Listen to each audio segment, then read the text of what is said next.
Bismillahirrahmanirrahim. Assalamualaikum warahmatullahi wabarakatuh. Alhamdulillahirabbil alamin. Wassalatu wassalamu ala asyrafil anbiya'i wal mursalin. Nabiyina Muhammadin wa ala alihi wa sahbihi ajma'in. Rabbi shrah li sadri wa yassir li amri wa hlul 'uqdatam min lisani yafqahu qawli. Jamaah sholat maghrib yang sama-sama dirahmati dan dimuliakan oleh Allah Subhanahu wa Ta'ala, kita kembali melanjutkan kajian rutin kita pada setiap malam Rabu atau Selasa malam, pada setiap pekan pertama dan pekan kedua bulan berjalan.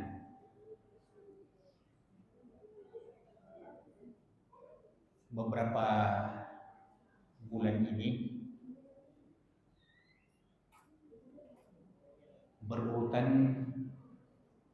waktu-waktu dan momen-momen yang memiliki kemuliaan dan keutamaan. Kita bisa menghitungnya sejak bulan Ramadan yang lalu. Berikutnya masuk bulan Syawal yang masih ada kaitannya dengan bulan Ramadan. Kemudian lepas bulan Syawal kita masuk bulan Dzulqa'dah yang merupakan salah satu di antara al-ashhurul hurum, bulan haram atau bulan mulia. Dan kemudian lepas bulan Dzulqa'dah kita masuk bulan Dzulhijjah, yang mana kita masih berada di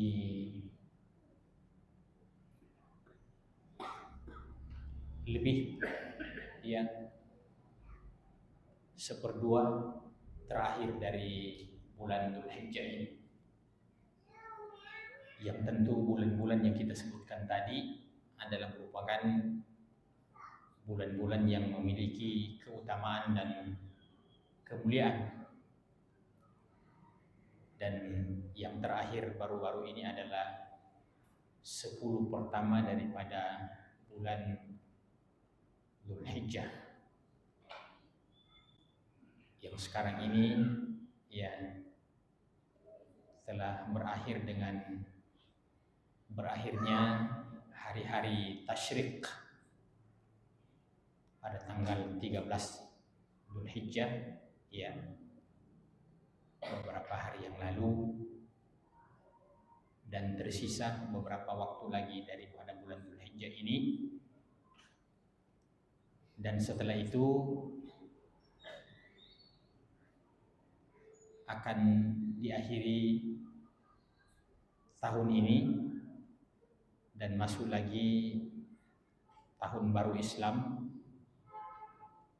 1448 insyaallah, yang dimulai dengan bulan Muharram. Dan keutamaan bulan Muharram juga bukan pada awal tahun barunya, dia memang momentum yang bersejarah, tapi dari sisi tinjauan syar'i dia tidak memiliki keutamaan tertentu, terkecuali setelah kita memasuki 10 Muharram. Maka 10 Muharram itu adalah merupakan hari yang dianjurkan bagi kita untuk berpuasa lagi, yang boleh kita tambahkan 9 dan 10 Muharram. Dan sebagian ulama mengatakan boleh juga 10 dan 11.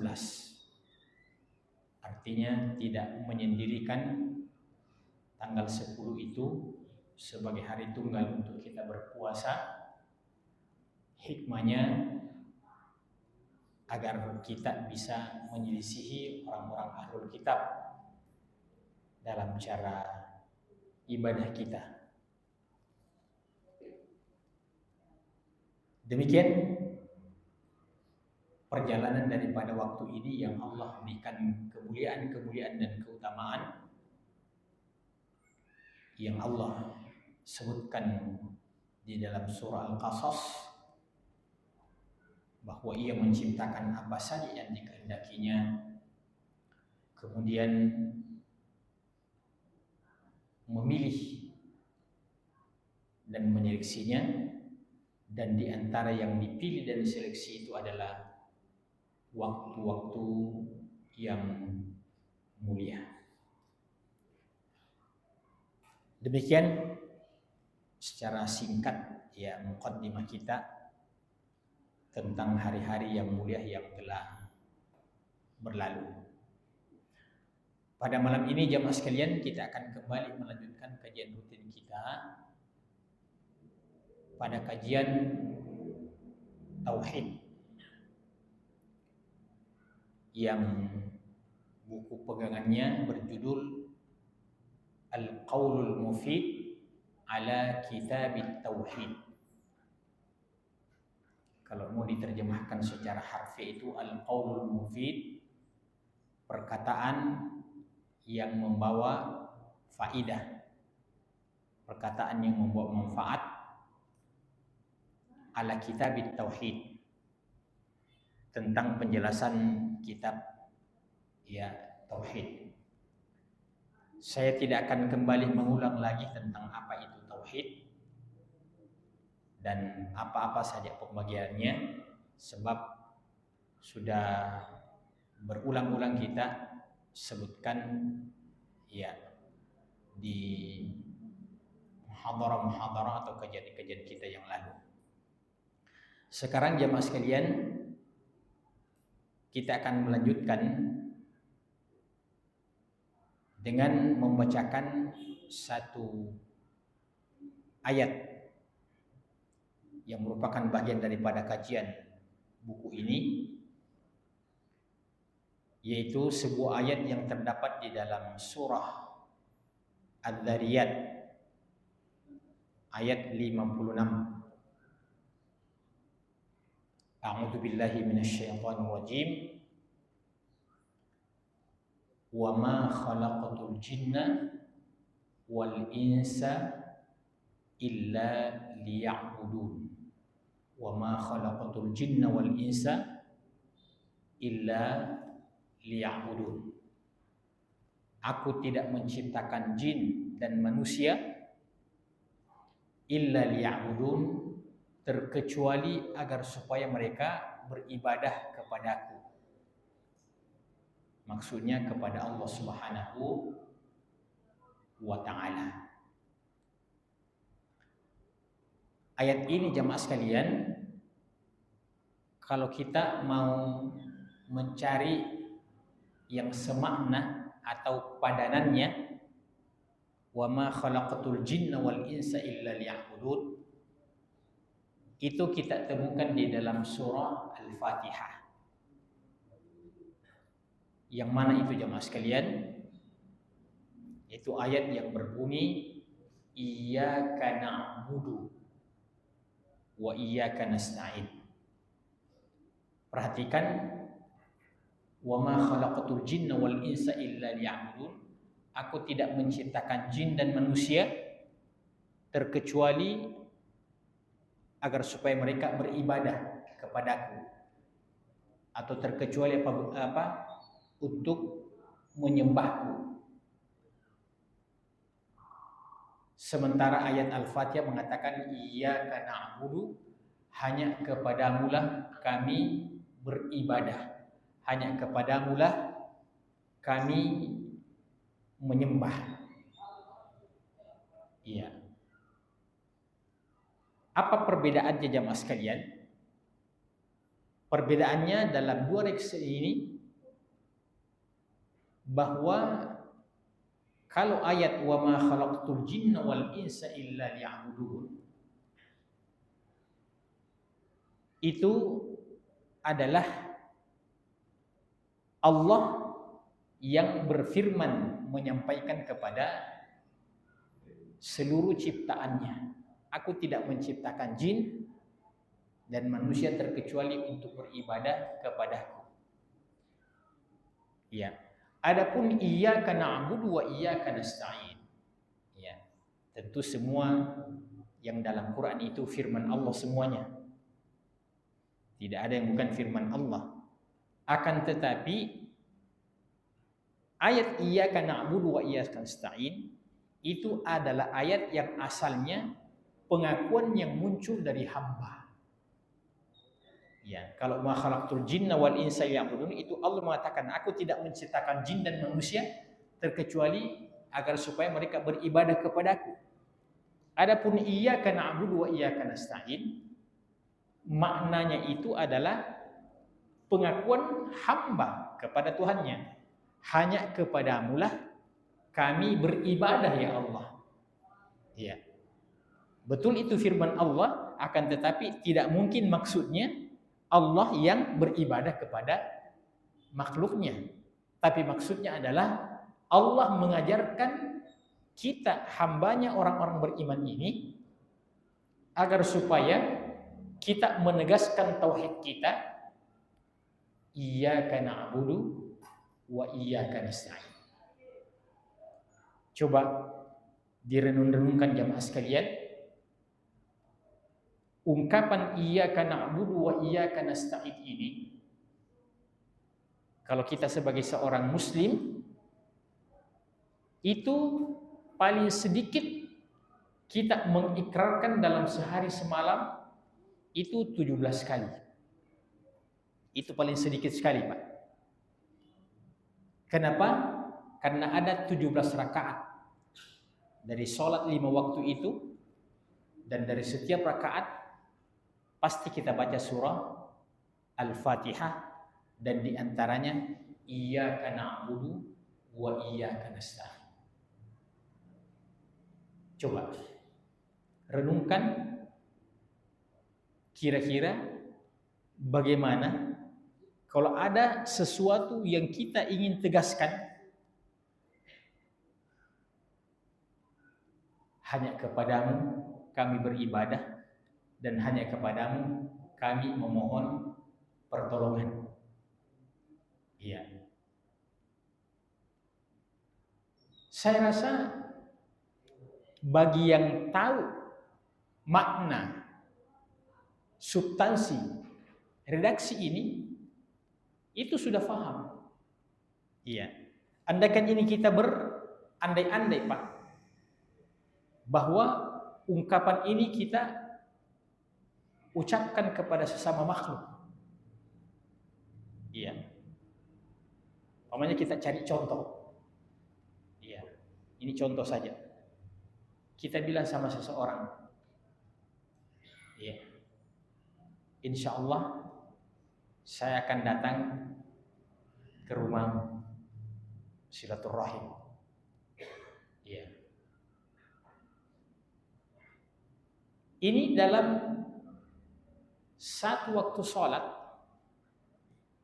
yang berdekatan. Katakanlah sholat duhur yang terdiri 4 rakaat.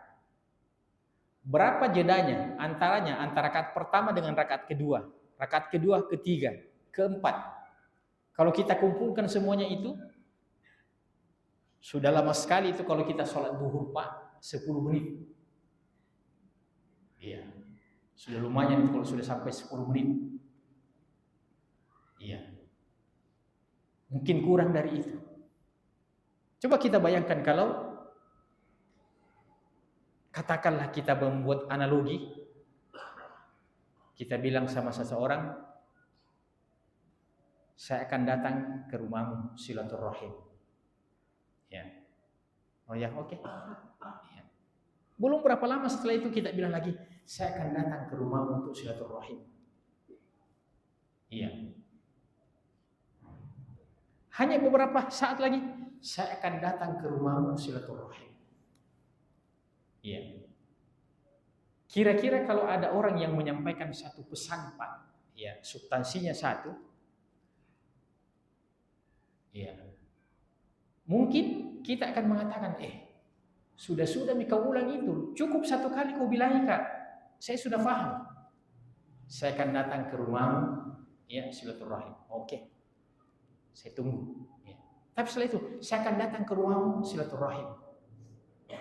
Setelah itu, saya akan datang ke rumahmu silaturahim. Nah, kalau kita kumpulkan itu 17 kali, Pak, dalam sehari semalam yang minimal, iyyaka na'budu wa iyyaka nasta'in. Iyyaka na'budu wa iyyaka nasta'in. Iyyaka na'budu wa iyyaka nasta'in. Mana lagi kalau kita tambah dengan salat-salat sunat, ya, itu lebih luar biasa lagi. Iya. Setiap salat-salat sunat rawatib 2-4 rakaat sebelum duhur.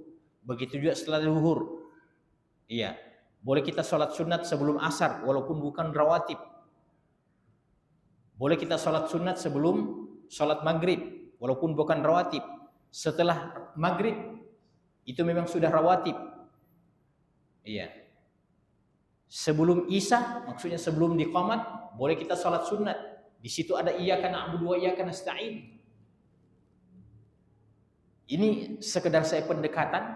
Andaikan itu antara sesama kita, Pak, dengan satu pesan, saya akan datang ke rumahmu nanti. Iya. Setelah itu belum beberapa saat, saya akan datang ke rumahmu nanti. Iya. Mungkin kita mengatakan, sudah-sudahmu.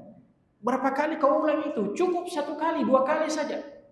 Saya itu mami kau ulang, saya akan datang ke rumahmu. Iya.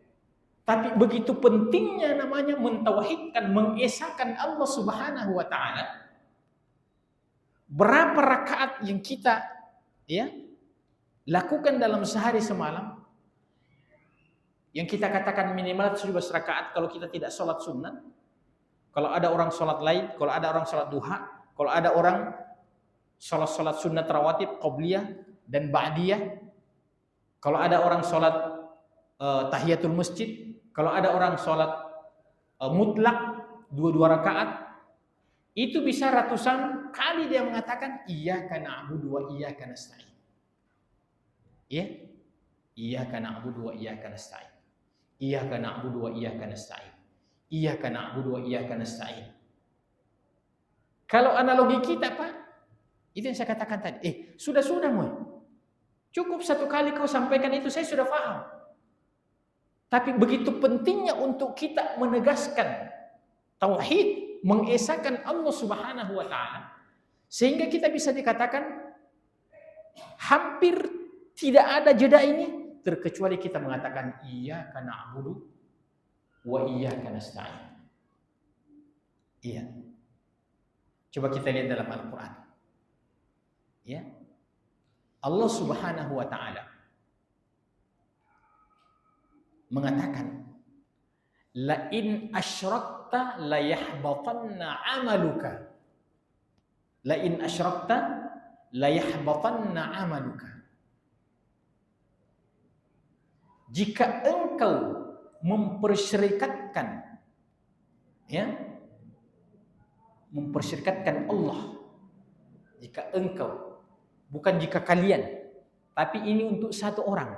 La in asyrakta, jika engkau mempersekutukan Allah Subhanahu wa taala dalam ibadahmu, la yahbatanna 'amaluka, niscaya pasti amalanmu akan gugur.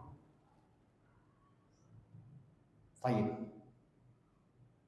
Ini siapa yang dimaksudkan ini, Pak? Arah pembicaraan ini kepada satu orang, bukan kepada semua orang, tapi Allah menyebutkan satu orang, la in asyrakta. Allah tidak mengatakan la in asyraktum. Kalau asyraktum itu kalian, tapi asyrakta itu satu orang. Itu dari siapa? Tentu dari Allah. Kepada siapa pemberitahuan itu? Ada yang tahu Pak kira-kira? Kepada siapa yang pertama ditujukan itu ketika Allah mengatakan jika engkau satu orang. Ada yang tahu Pak?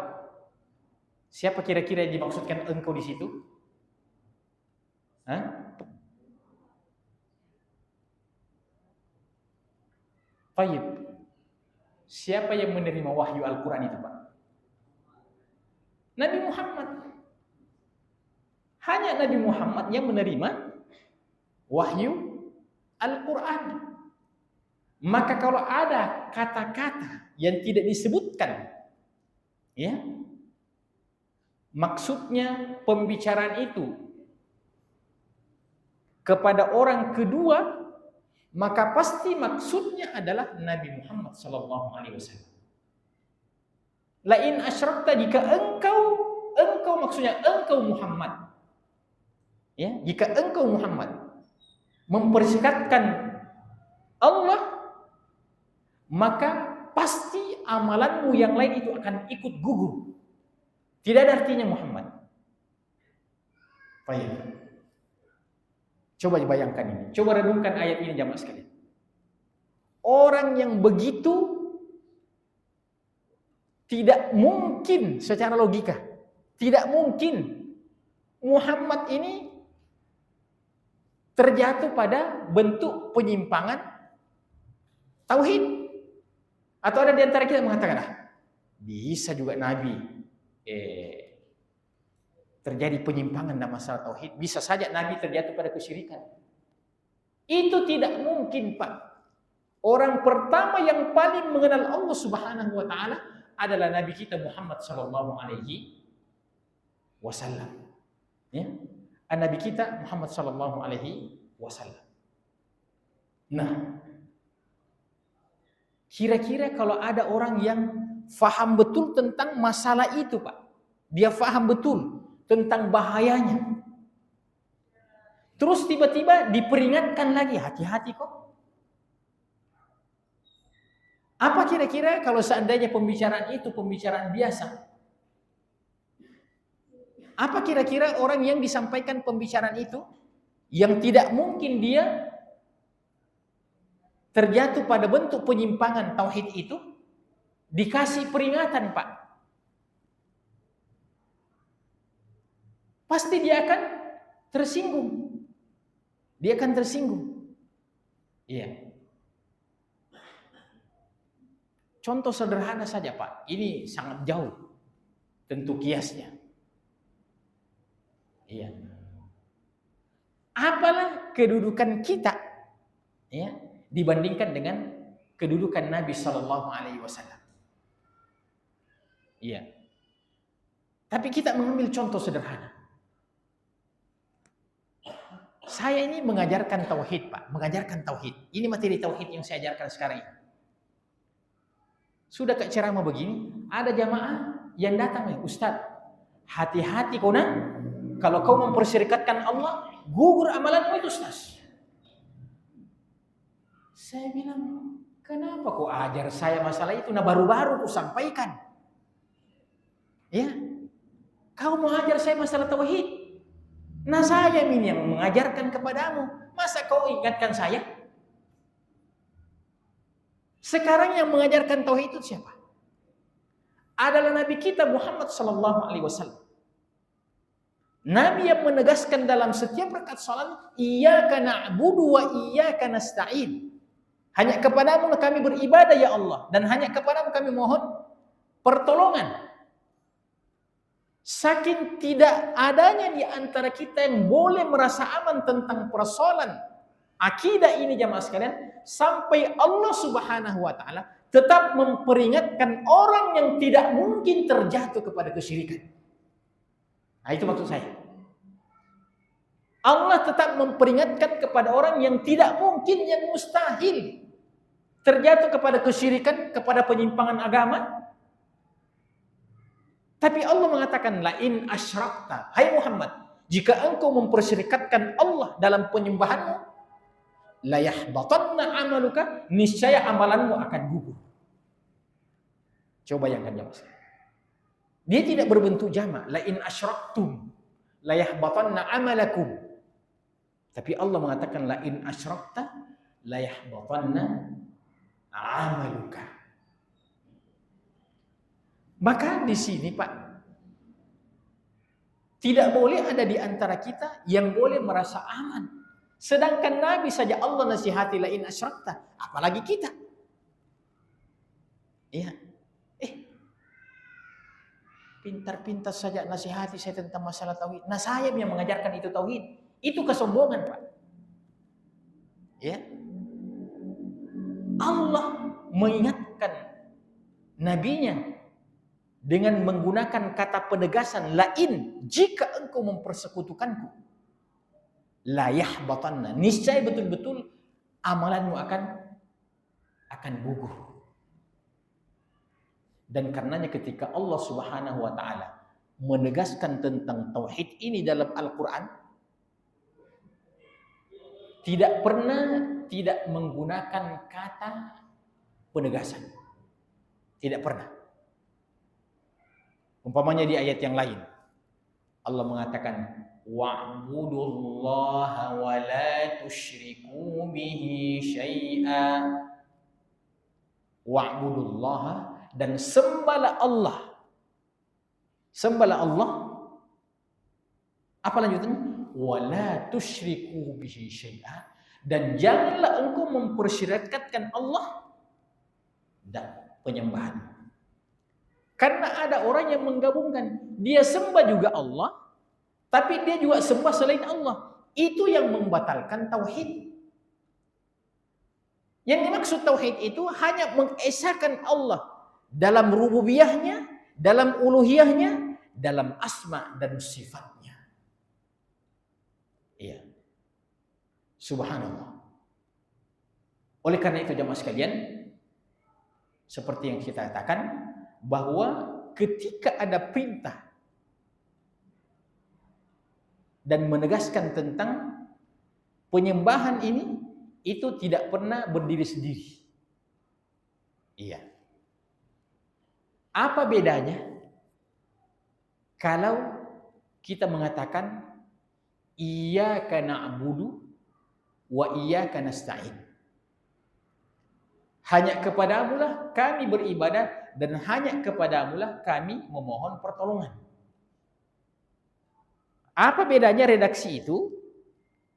Kalau umpamanya saya mengatakan, aku menyembahmu ya Allah, dan aku memohon pertolongan kepadamu ya Allah. Itu belum puncaknya tauhid itu, Pak. Belum penegasan tauhid itu. Ya? Na'buduka wa nasta'inu bika. Kami menyembahmu ya Allah dan kami mohon pertolongan kepadamu. Itu belum cukup.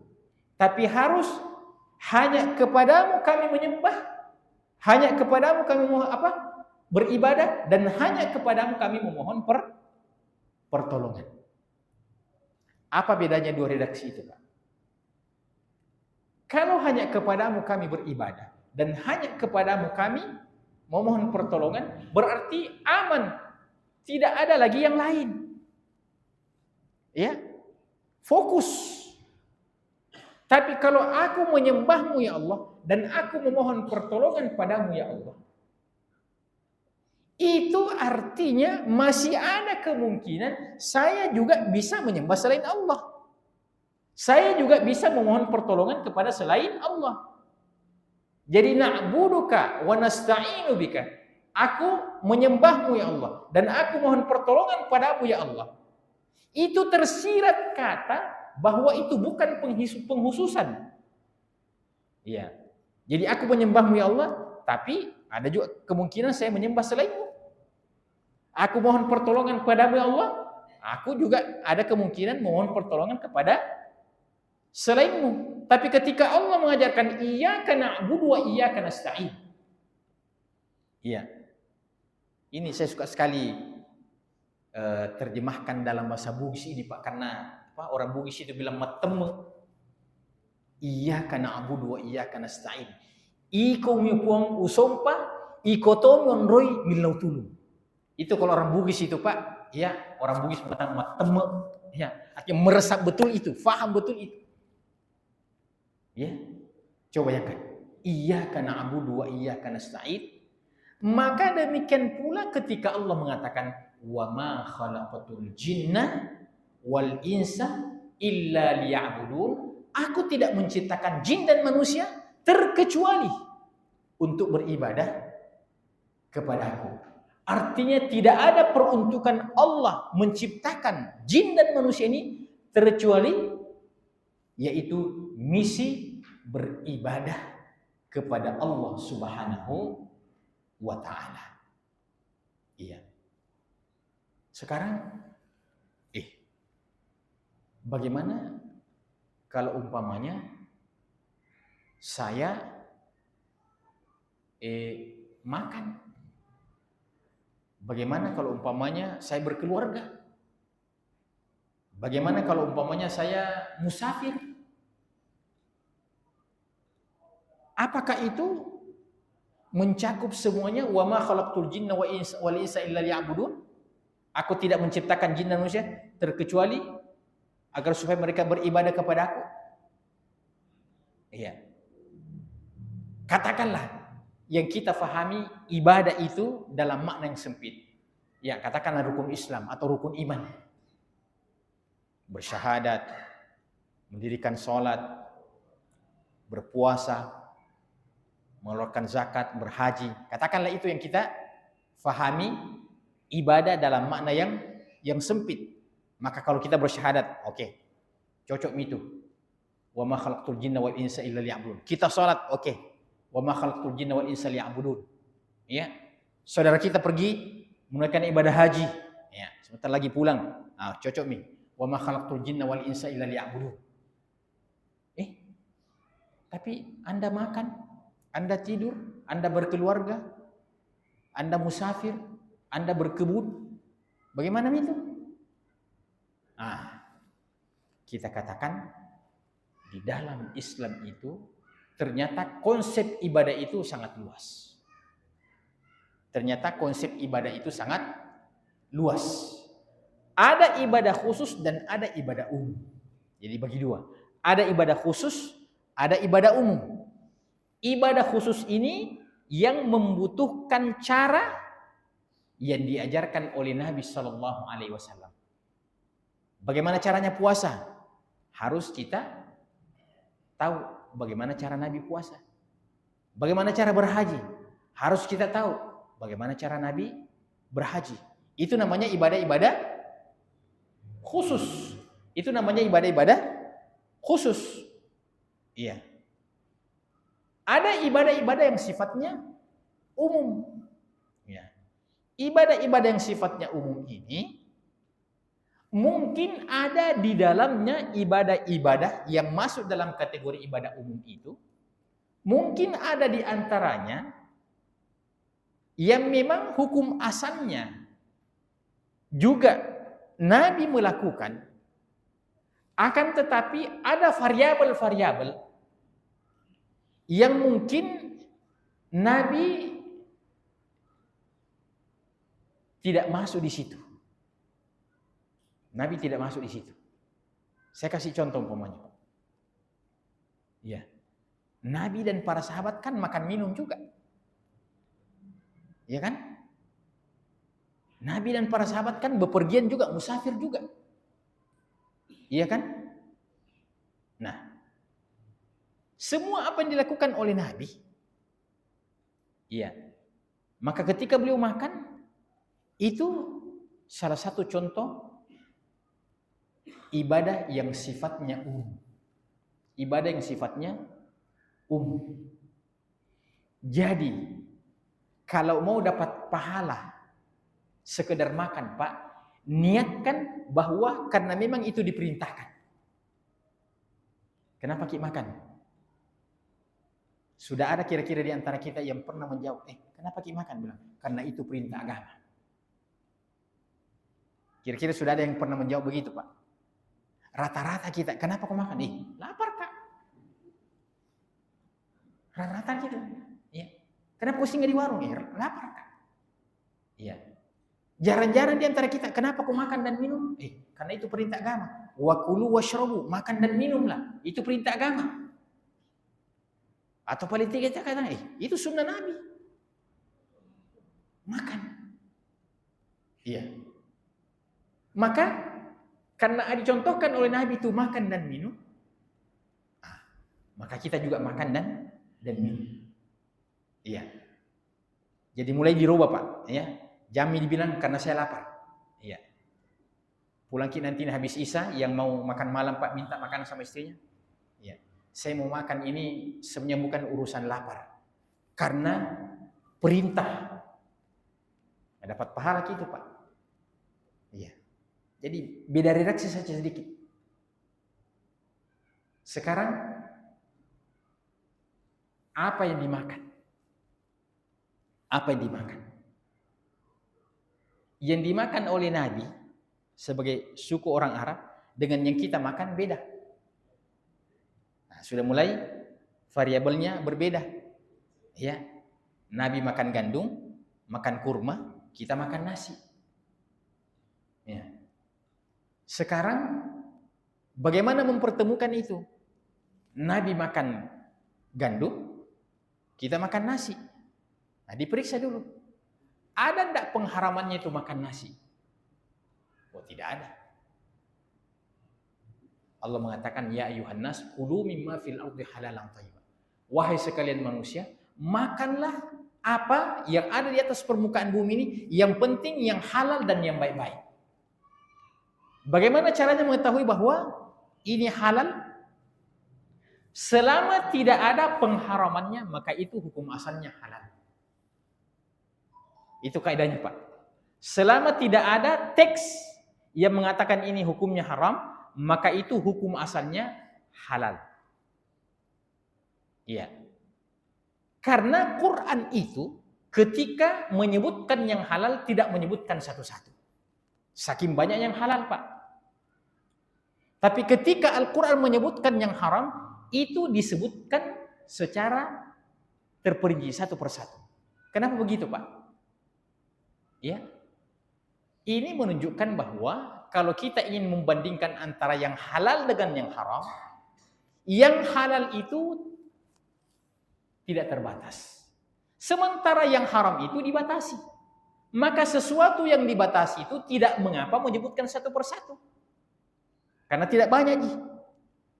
Hurrimat alaikumul maitatu waddamu wa lahmul khinziri wa ma uhilla li ghairillahi bih wal munkhaniqatu wal mawqudatu wal mutaraddiyatu wan natihatu wa ma akala as-sab'u illa ma dakkaitum.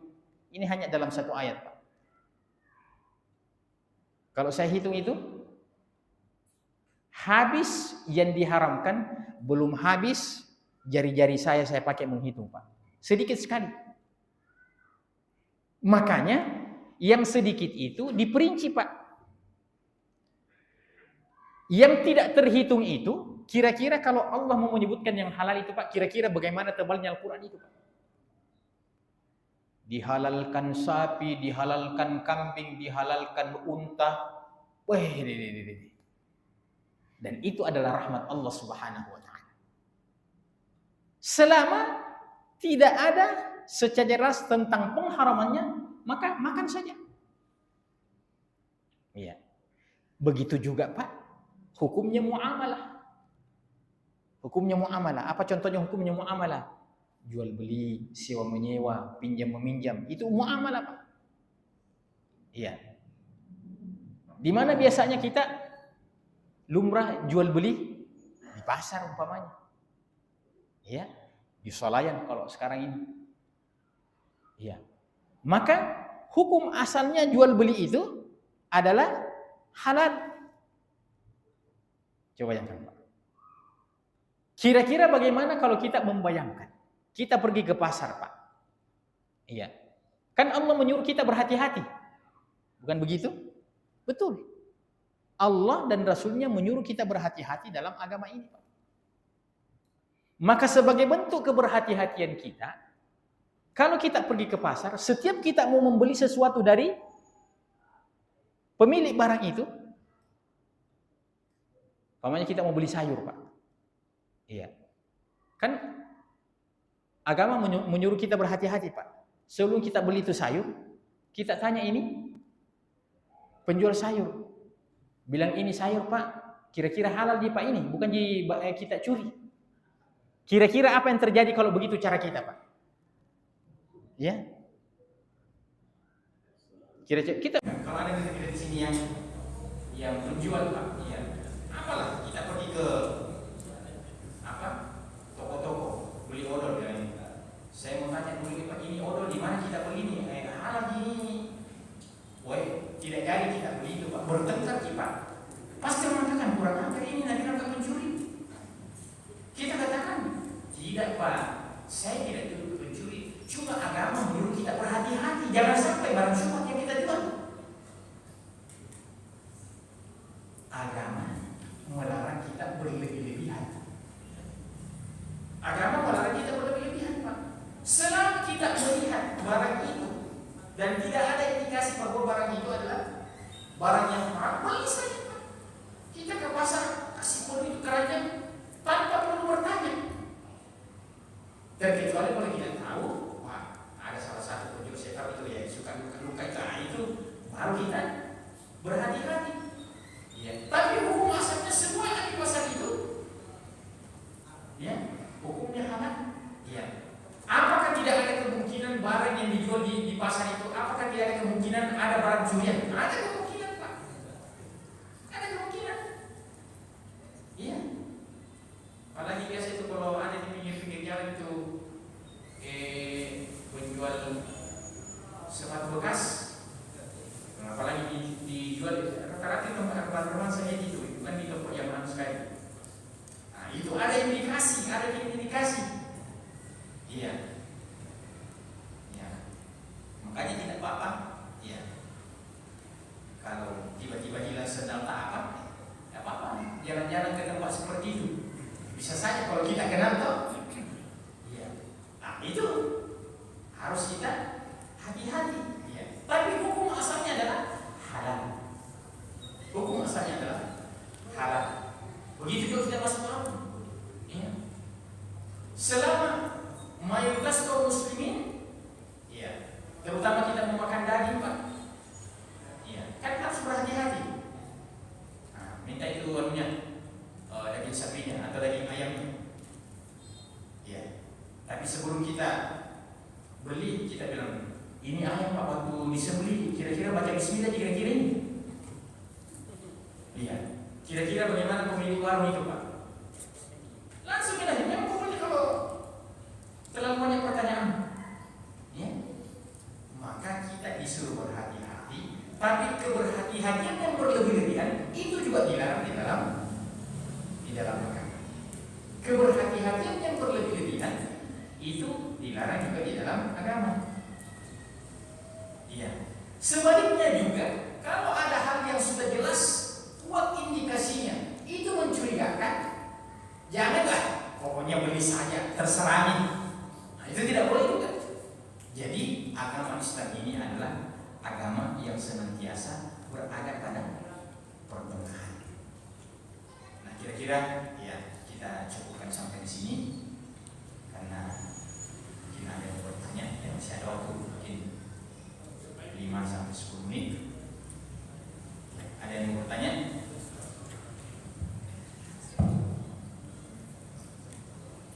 Baik, Ustaz, saya jadi misalnya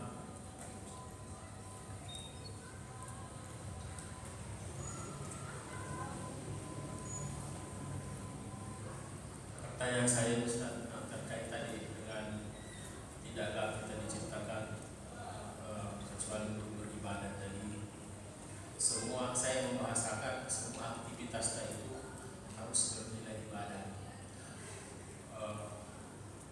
Mungkin Rasulullah dulu tidak main futsal, Ustaz. Nah, saya hanya ingin sharing. Kalau misalnya futsal saya tidak memakai celana pendek di atas lutut satu. Kemudian saya tidak main malam karena malam itu untuk istirahat dan beribadah.